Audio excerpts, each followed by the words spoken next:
So it fell under the uninsured motorist clause. And we're going to send you a check for $3,600. And I was like, so I get off the phone with her and I yell, woohoo! People look around me like, what's with him? So anyhow, I remember how I heard the voice say, buy the $20 policy. And when I left that insurance office and I got my truck, and I'm like, is God going to wreck my truck?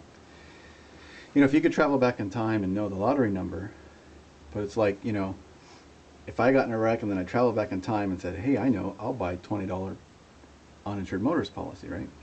Well, God told me ahead of time. Which means if God wanted me to have the lottery numbers, he'd give it to me. Truth is, 95% of people who win the lottery, it ruins them.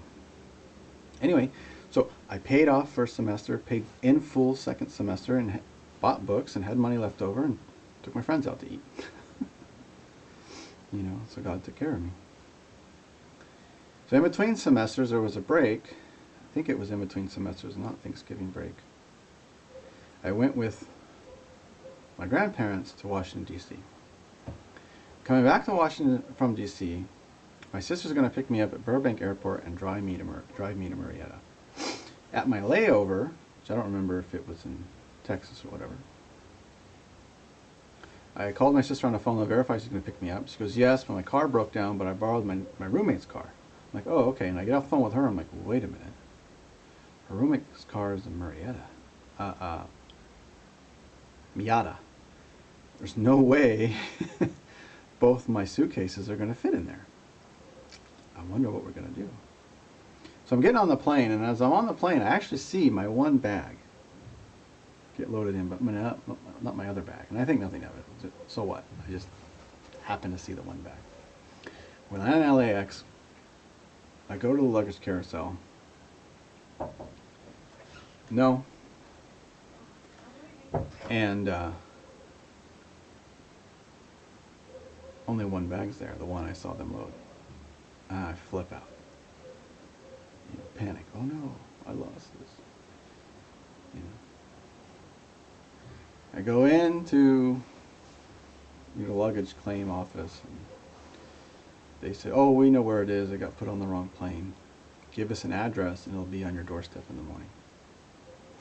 So I'm carrying my bag and I go to the car, and as I'm walking from that office to her car, all of a sudden it hits me. You did this, didn't you, God? Because because both suitcases wouldn't fit. And I get to the car, and between my size and that bag, there's no way the other suitcase would have fit. I would have had to hold it outside the door or, you know, on the roof, but then I might scratch up her car. And I go, and Marietta's far away from Burbank Airport. And sure enough, I wake up in the morning and there's my suitcase outside my door. You know, to me, you can't say that's coincidence. You can say it all you want. The evidences add up. It's not. It's evidence. So, you know, I'm at Bible college. One day I wake up and I speak, a longing fulfilled is sweet to the soul. Long story short, I think I shared this in another video. I'm going to go to Greece to meet my wife. So as second semester starts, I change my class load, so I start studying Greek. And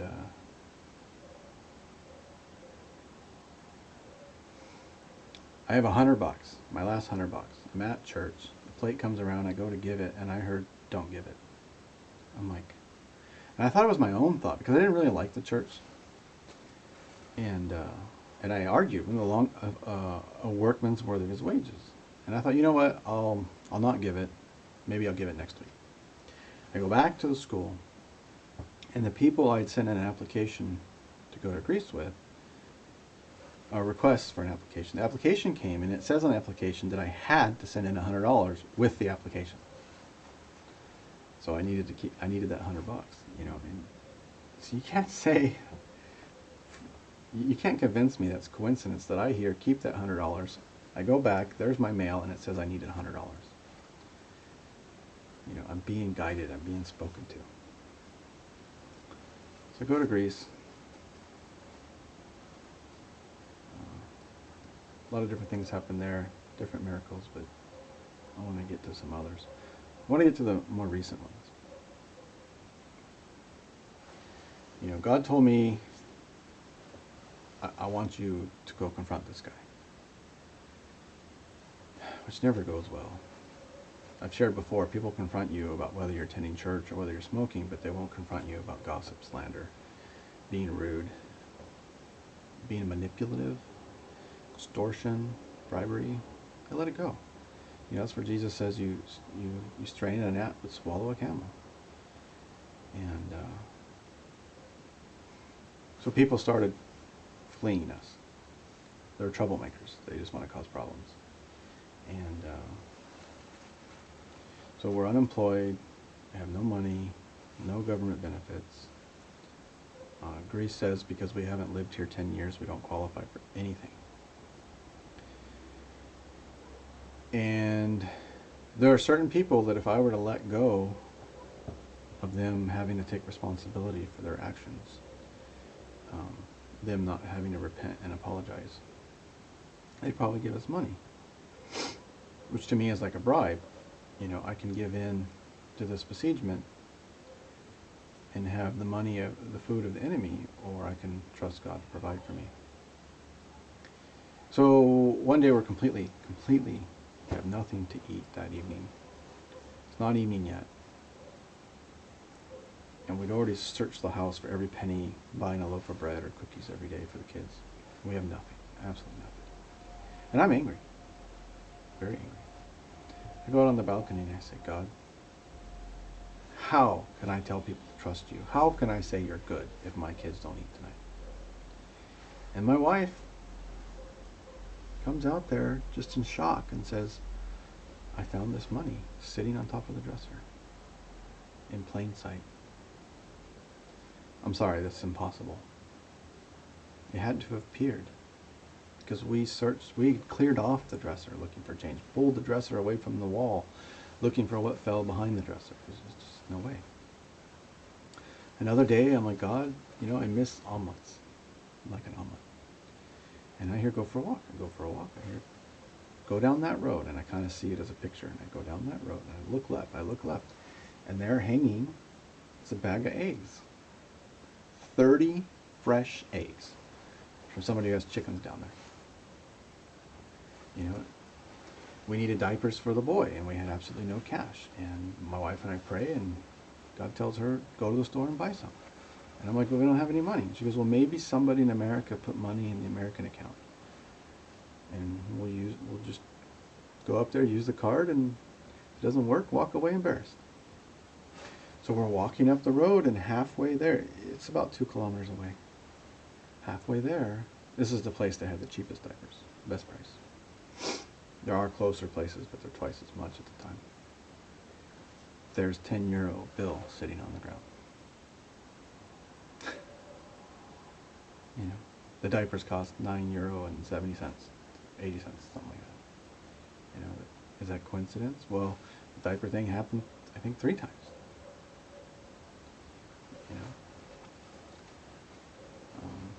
know, and God's showing me that, like, if I were to go to a church and ask for money or a handout, I'm not going to Him for help.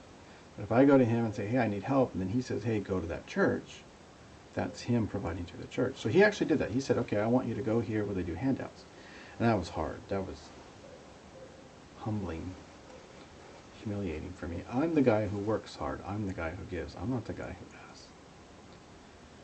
And so we did that. And then He said, stop. And I'm like, oh, good. I don't like doing it.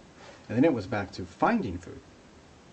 You know, somebody would make a home-cooked meal and leave it outside in a bag, and we'd find it. And what was funny is when we were getting the handout, we weren't finding food. And when He said, stop taking the handout, we were finding food. And then He said, okay, go back to the handout. And he was really just showing me, go where I tell you to go.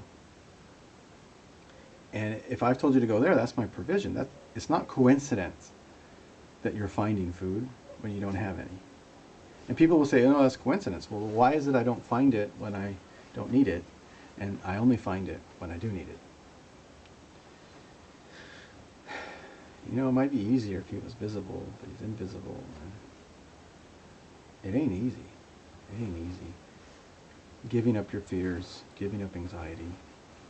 And you just go to him and say, I'm afraid. I have anxiety. I'm disappointed in you. I'm almost disillusioned in you. And you just got to choose, because of your past experience, to continue to trust that he will provide. Let's see the time here.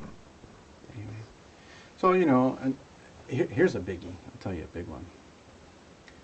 He had showed me to start my own business at one point in my life. He had collapsed the business. People say, oh, you're making an excuse, not taking responsibility. No, nobody paid, no customer paid for several months, and the money dried up. The well dries up eventually. And I filed bankruptcy, and the church said that I was being dishonorable, and God doesn't honor bankruptcy, except that if you read in the Old Testament, God invented a release of debts every 7 years. That's where America got it from. It's from the Old Testament. So anyhow, you can't file bankruptcy on the taxes you owe. So I'm looking for a job, can't find a job. Finally I find a job and it pays half what I should get. Can't get an apartment. I said, why don't you go try there, honey? She goes there, and they got this special that if you have stellar credit, you can move in half price, blah, blah, blah, blah. I said, tell her up front how bad her credit is because of the bankruptcy foreclosure. She calls us back and goes, hey, you guys got great credit, you get to move in. I'm like, huh? Just don't question it. And they gave us the half price. So anyhow, I contact the IRS, said, here I am, I want to start making payments. Where you been? I said, looking for a job. I finally got a job, so I've contacted you. And they said, well, because we couldn't find you and it's been a year, it's not 20,000 you owe, it's 40,000. I just wanted to die. Contacted those people who say they'll settle for pennies on the dollar for you. Man, they sounded like, sorry, next video.